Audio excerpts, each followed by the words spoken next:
But the breakfast program at Beaverbrook School was here long before I came on board. Started off very, very simply with a very small group of volunteers under the supervision of a teacher here.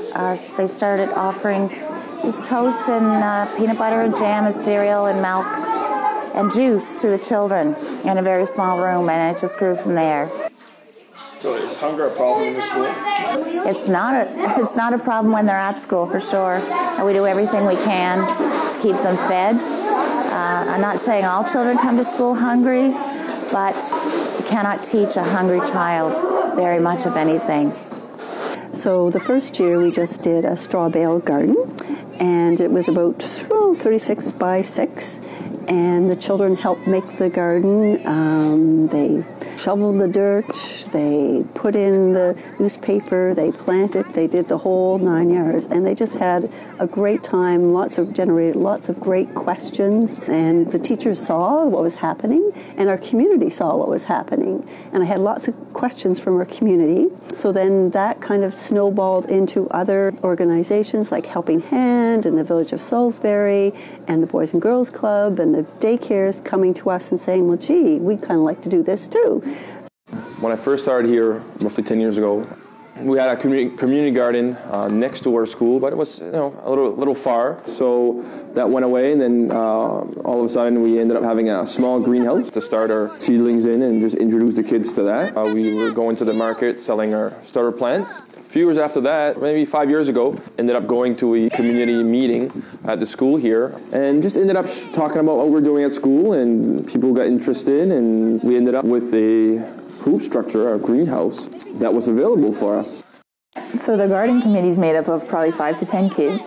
They're in charge of maintaining, planting, harvesting, everything related to gardening. This year we did a lot of harvesting, so like spaghetti squashes and kale and beets, and people were eating onions, raw onions, like an apple. And a lot of kids brought home spaghetti squashes and tried making spaghetti out of it, and most of them loved it. So I think they're just discovering new recipes and new ways of eating. We did a spaghetti squash with spaghetti sauce on, and it was really good. At my house, I have like a little garden just for me, and I put carrot and I got some. They're glad that I know something about the garden.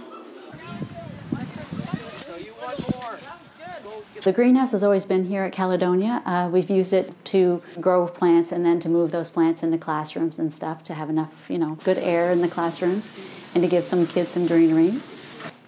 It's pretty fun, We get to come in here sometimes and water the plants, try some mint and some onion. There's like probably 6 different plants you can eat or that we tried. I wasn't in here, but I tried to eat a rose. Didn't taste good. It's important for people to realize how long it takes to grow the food and how they should appreciate the food that you get out of gardening. So our little BB Tech program that started with kids getting tactile skills in carpentry grew into 12 raised garden beds. And then I thought, well, this is too much for our part of the alternative education program. So we enlisted the support and help and advice from Beaverbrook Middle School. It's elementary to middle school, K-8. And so our whole school together started envisioning a better program for food security and for introducing our students to growing of different products and then harvesting them and then preparing different kinds of foods.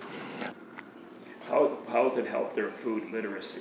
I think they have a better understanding of where food comes from. Well, I learned that beans don't grow from trees. Some of our students don't have the opportunity to have a lot of fresh vegetables. They use food banks. So a lot of what they get is canned, so it's different. So now that they're trying and growing something that they can do, they're kind of seeing that maybe they could go home and show mom and dad and do this more in their own backyard.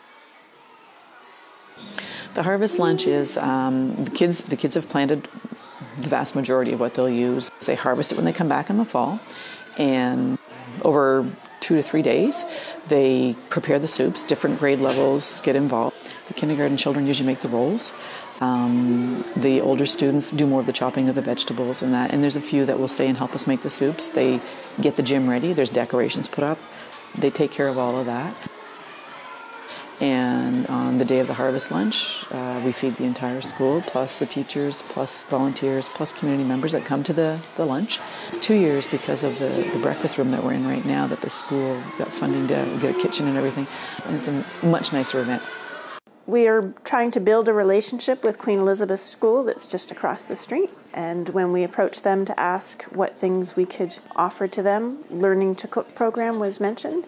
And it's something that fit in with what we're able to do. We have a really good kitchen, and it also fit in with what we felt we could offer skill-wise. For one thing, it was an increase in their confidence in the kitchen, just, in dealing with knives and pans and stoves and how to select the proper pan for whatever it was that they were trying to make. They also learned different cooking techniques. So in addition to making things like chilies, which is pretty much a stovetop thing, they also did tea biscuits and they made crackers from scratch. They had to learn how to do things like knead dough. We had some unique things that they learned, like how to safely cut up a jalapeno pepper and add it to the chili that we were making one day. I think what we really tried to get across is don't be frightened, just have fun with it and be confident. Because I wanted to prove a point to my classmates that I could be the only guy in a cooking class. So I like to cook for my sister, even though she doesn't like the things I cook, but I like doing it.